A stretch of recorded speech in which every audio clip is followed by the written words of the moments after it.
बच्चों स्वागत है आपका अपने चैनल वाईफाई गुरुजी में। और जैसा कि आप देख रहे हैं आपका जो चैप्टर चल रहा है चैप्टर 4 और उसका टॉपिक चल रहा है एथिल अल्कोहल। एथिल अल्कोहल को इससे पहले बताया गया था किस तरीके से इसको बनाया जाता है, उसकी प्रयोगशाला विधि, उसके रासायनिक गुण। अब इसका एक क्वेश्चन और बनता है बच्चों, वो कि इम्पोर्टेंट क्वेश्चन है ये भी कि किण्वन क्या है। किण्वन क्या है जिसे हम फर्मेंटेशन कहते हैं इंग्लिश में, कि फर्मेंटेशन क्या है और किण्वन द्वारा एथिल अल्कोहल को किस तरीके से बनाया जाता है। और साथ के साथ में ये भी जुड़ा हुआ क्वेश्चन आता है कि स्पिरिट और शराब, शराब को हम वाइन भी कहते हैं, में क्या अंतर है। और दूसरा क्वेश्चन आपका इसमें यह बनता है कि किण्वन क्या है, स्टार्च युक्त पदार्थों के किण्वन द्वारा एथिल अल्कोहल के निर्माण की समीकरण लिखिए। तो इस तरीके से ये इसके आपके क्वेश्चंस बनते हैं। तो अब चलिए बात करते हैं किण्वन क्या है, किसे कहते हैं। कभी कभी ये 3 क्वेश्चन में सिंगल क्वेश्चन भी आ जाता है आपका कि किण्वन किसे कहते हैं। तो चैनल को लाइक करिएगा, सब्सक्राइब करिएगा और साथ के साथ में बेल आइकन को भी जरूर दबाइएगा। वीडियो को लास्ट तक जरूर देखिएगा बच्चों, क्योंकि बीच बीच में आपको इंपॉर्टेंट क्वेश्चंस भी इसमें बताएंगे। तो चलिए देखिएगा होता क्या है किण्वन। किण्वन कहा जाता है, जैसे कि एक जनरली एग्जाम्पल में बहुत छोटा सा इसका एग्जाम्पल बताऊंगी, दूध से दही का बनना। तो दूध से जो दही बनता है तो वह क्रिया क्या कहलाती है, किण्वन की क्रिया कहलाती है। तो आपने देखा होगा कि जब दही बन जाता है तो उसमें बहुत छोटे छोटे से हमें जीव दिखाई देते हैं, जीवाणु जिसे हम कहते हैं, इस तरीके के हमें दिखाई देते हैं, बैक्टीरियाज।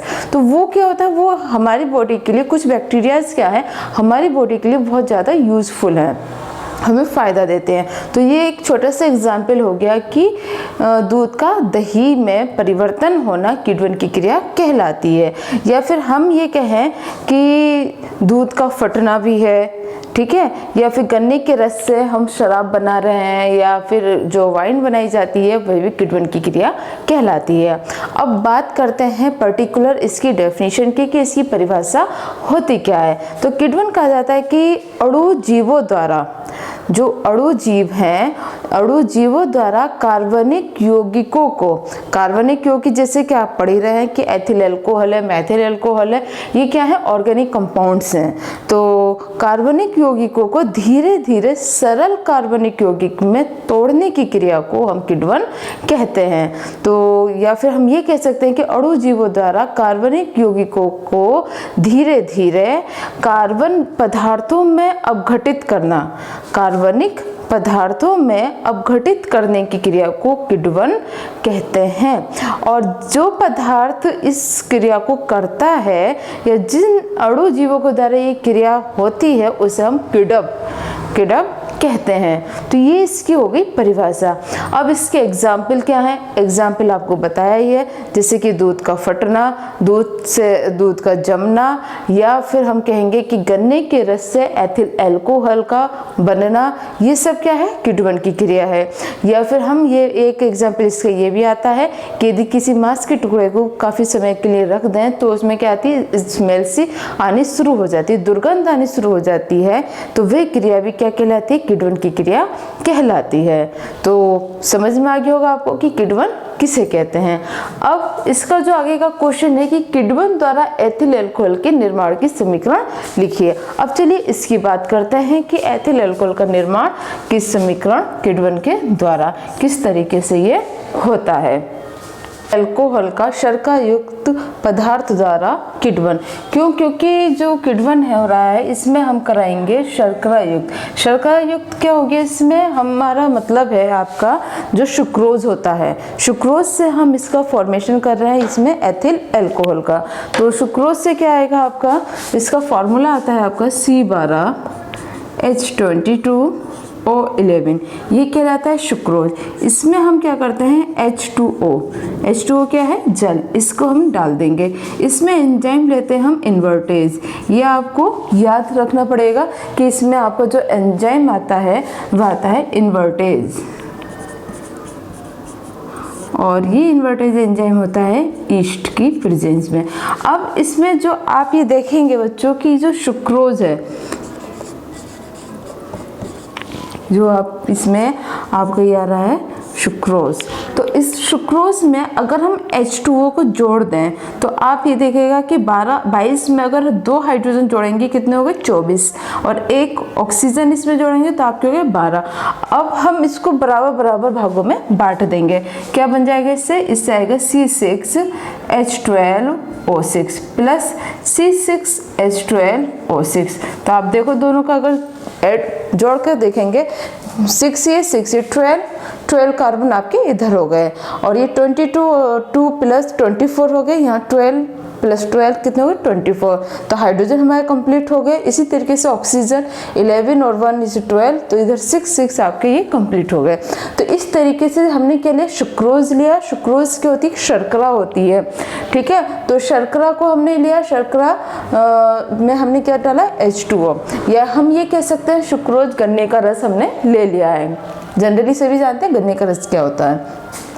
तो इसमें H2O डाला, इन्वर्टेज एंजाइम की प्रेजेंस में ये रिएक्शन होती है, जिससे कि आपका क्या बन जाता है, ये बनता है फ्रक्टोज और ग्लूकोज।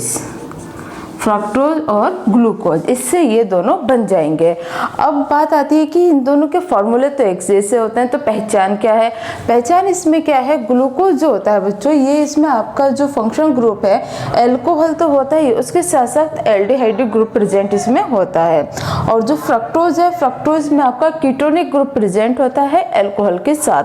तो इनके जो फंक्शनल ग्रुप हैं हम, तो उसके आधार पर इसको बांटा गया है। तो ये आपका बन जाता है ग्लूकोज और फ्रक्टोज। अब हम क्या करेंगे, इन दोनों में से कुछ भी हम ले लेते हैं, चाहे ग्लूकोज ले लीजिए चाहे आप फ्रक्टोज ले लीजिए।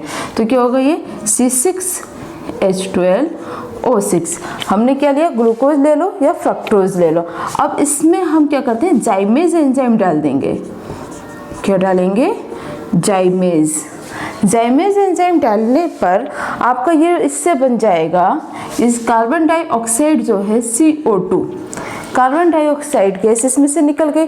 जब कार्बन डाइऑक्साइड गैस इसमें से निकल गई तो कितना बचा हमारा, C6H5 और OH। अब कार्बन से इसमें वो C6 नहीं आएगा, यहाँ आएगा C2 एथिल अल्कोहल, C2H5OH। अब आप यहाँ पर ये देखिएगा, यहाँ कितने आपके कार्बन थे, 6 थे, 2 यहाँ पर है, 2 यहाँ पर है, हमारे कितने बचे 2। तो हम क्या करेंगे, यहाँ पे 2 लगा देंगे, 2 दूनी 4, ये हो गए कंप्लीट। अब 5 दूनी 10, 2 12, ये हाइड्रोजन हमारे कंप्लीट हो गए। ऑक्सीजन आप यदि देखें तो यहाँ 4 और 2 6, तो इससे आपके क्या बन गया, ये बन जाता है आपका एथिल एल्कोहल। तो इस तरीके से आपका ये क्वेश्चन हो जाता है यहाँ तक कंप्लीट, कि ये यहाँ तक आपका क्वेश्चन का आंसर पूरा होता है कि एथिल अल्कोहल का शर्करा युक्त कार्बन से किण्वन किस तरीके से करते हैं, मतलब कि एथिल अल्कोहल को हम कैसे प्राप्त करेंगे, गन्ने के रस से। अगर हम जनरली अपनी भाषा में कहें तो आपसे ये कहेंगे कि गन्ने के रस से एथिल अल्कोहल कैसे बनाएंगे। तो गन्ने के रस का फॉर्मूला क्या आ गया, सुक्रोज जिसे हम कह रहे हैं, इसका फॉर्मूला C12H22O11।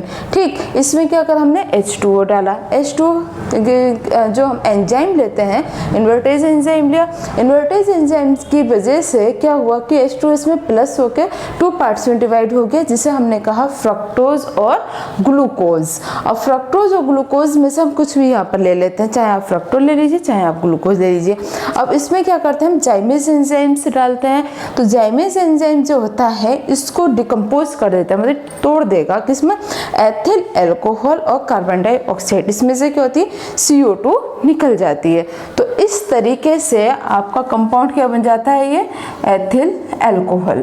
तो ये आपसे क्वेश्चन में पूछा जाता है, बहुत सिंपल है, बहुत आसान है। अब बात करते हैं इसके अगले स्टेप की, कि स्टार्च युक्त पदार्थ के किण्वन द्वारा एथिल अल्कोहल का निर्माण। कि अगर स्टार्च युक्त पदार्थ है तब हम उससे एथिल अल्कोहल कैसे बनाते हैं। तो अब इसमें जो क्वेश्चन आपका बनता है वह आता है कि स्टार्च युक्त पदार्थों के किण्वन द्वारा एथिल अल्कोहल का निर्माण कीजिए। स्टार्च युक्त पदार्थ क्या होते हैं? स्टार्च युक्त पदार्थ बच्चों होते हैं जिनमें कि स्टार्च होता है। जैसे फॉर एग्जांपल है आलू है, चावल है, इन सब में क्या होता है? स्टार्च बहुत अधिक मात्रा में होता है। जैसे कि आपने देखा होगा कि यदि हम आलू को किसी बर्तन में उसके चिप्स बनाते हैं, मतलब कच्चा आलू लिया उसको हम कस देते हैं तो और उसको हम धोते हैं तो उसके पानी में बहुत चिपचिपाहट होती है, ठीक है, तो वो किसकी वजह से होती है? स्टार्च की वजह से होती है। तो इसीलिए अब हम बात करते हैं कि इससे हम एथिल अल्कोहल किस तरीके से हम बनाते हैं। तो इसका अगला क्वेश्चन आपका यही बनता है कि स्टार्च युक्त पदार्थों के किण्वन द्वारा एथिल अल्कोहल का निर्माण। तो अब जिससे कि आप ये देख रहे हैं कि हमने यहाँ ये लिया है C6H12O6, जिसे हम क्या कहते हैं? स्टार्च। तो ये स्टार्च का फॉर्मूला होता है। जब हमने स्टार्च लिया प्लस H2O जल डालेंगे तो ये H2O क्या हुआ? इसमें जुड़ गया। जो बाहर 2 लिखा हुआ है इससे क्या हुआ? इसकी मल्टीप्लाई होगी, 6 दूनी 12, 20 और ये आपका 10, इसमें ये जुड़ जाएगा तो क्या हो गया आपका C12H22O11 ये बन जाएगा। लेकिन ये अभिक्रिया किस में होगी? ये डायस्टेज एंजाइम की प्रेजेंस में अभिक्रिया होती है। अब जो इसे हम कहते हैं माल्टोज। तो अब जो ये माल्टोज बना है बच्चों, तो माल्टोज को हम क्या करेंगे? फिर इसमें H2O डालेंगे। H2 माल्टोज को में हम डालते हैं माल्टेज एंजाइम। इसके नाम से याद रखना, माल्टोज में हम एंजाइम डाल रहे हैं माल्टेज एंजाइम डालने पर ये इसको चेंज कर देगा किसमें? ग्लूकोज और फ्रक्टोज में। तो इससे हमारा ये ग्लूकोज और फ्रक्टोज बन गया। अब ग्लूकोज और फ्रक्टोज में क्या करेंगे? हम जाइमेज एंजाइम डालेंगे। अब ये एक बात ये ध्यान रखिएगा कि ये वाली रिएक्शन और इससे जो पहली रिएक्शन थी जिसमें कि हमने सुक्रोज से अभिक्रिया कराई थी, तो वो रिएक्शन दोनों क्या है? एक जैसी बन जाएंगी। तो यहाँ हमारा क्या बन गया? ग्लूकोज आ गया। जब ग्लूकोज हमारा बन प्राप्त हो गया तो ग्लूकोज में हमने क्या डाला? जाइमेज एंजाइम। उसमें भी जाइमेज एंजाइम डाला था, तो जाइमेज एंजाइम डालेंगे in the presence of east. तो ईस्ट की उपस्थिति में हम जाइमेज एंजाइम डालते हैं जो कि उसको चेंज किस में कर देगा? एथिल अल्कोहल में, और CO2 इसमें से निकल जाएगा। तो आपको इस वाली रिएक्शन में केवल ये 2 रिएक्शन अलग से याद करनी होंगी। ये रिएक्शन आपकी उससे मिलती जुलती है। ये वो रिएक्शन याद हो गई तो समझो आपको ये रिएक्शन आपकी याद हो गई। तो इस तरीके से क्वेश्चन का आपका आंसर बन जाता है। ठीक, तो अब इस तरीके से आप इसके क्वेश्चन का आंसर दे देंगे। अब इसमें इस क्वेश्चन में आपका ये पूछा गया था बच्चों कि स्पिरिट और शराब में क्या अंतर है? शराब मतलब कि वाइन में क्या अंतर है? किस तरीके से आप इसका अंतर को डिफाइन करेंगे? तो वीडियो को लाइक ज़रूर करिएगा, सब्सक्राइब करिएगा और अपने साथियों में शेयर करिएगा, जिससे कि ज़्यादा से ज़्यादा बच्चे इसका लाभ उठा सकें।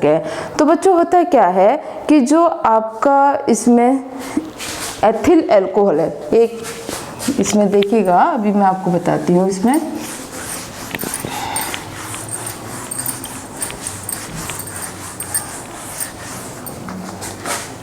ये आता है आपका, इसमें कहेंगे स्पिरिट, और ये आ गया आपका इसमें शराब, जिसे हम कहते हैं वाइन।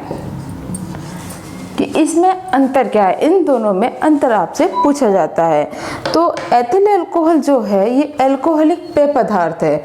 जो स्पिरिट होता है ये अल्कोहलिक पेय पदार्थ होता है जो कि आसुत है। ये जो है आपका पेय पदार्थ आसुत कहलाता है। और जो शराब है आपकी, ये भी आपकी अल्कोहलिक पेय पदार्थ है और ये भी आपकी आसुत है। दोनों ही आपके पेय पदार्थ हैं और ये भी आपकी अल्कोहलिक पेय पदार्थ और आसुत है। जो मेन डिफरेंस आता है बच्चों इसमें स्पिरिट और शराब में, ये जो शराब है वाइन है ये होती है 100% एथिल अल्कोहल। इसमें क्या होता है? 100% एथिल अल्कोहल होता है, जबकि आपका स्पिरिट जो है, स्पिरिट में आपका 95.6% एथिल अल्कोहल है, मतलब कि C2H5OH है। और इसमें जो 4% है आपका 4.4% आपका रह जाता है, तो वह है आपका इसमें वाटर H2 O।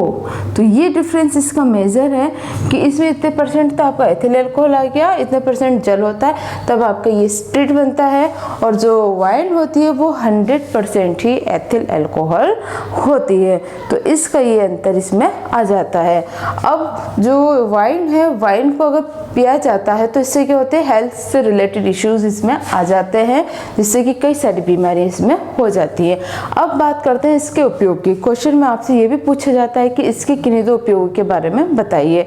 तो सबसे पहला उपयोग क्या है कि जो एथिल अल्कोहल है, इसका जो है जो कहना चाहिए कफ सिरप में इसका प्रयोग किया जाता है। एक तरीके से हम ये कहेंगे कि एथिल अल्कोहल का प्रयोग हम औषधियों में भी करते हैं। दूसरा क्या है कि एथिल अल्कोहल का प्रयोग हम जैसे कि क्लोरोफॉर्म रंजक हैं या सुगंधित पदार्थ हैं, और जैसे कि कई पदार्थों के निर्माण में इसका प्रयोग किया जाता है और इसका ईंधन में भी प्रयोग करते हैं। तो इस तरीके से ये क्वेश्चन आपका कंप्लीट होता है और इसे आप तैयार कर लेंगे। अगर कहीं भी कोई प्रॉब्लम है आप इसमें, तो आप इससे कमेंट करके पूछ सकते हैं। तो इसी तरीके से बच्चों पढ़ते रहिएगा और आगे बढ़ते रहिए।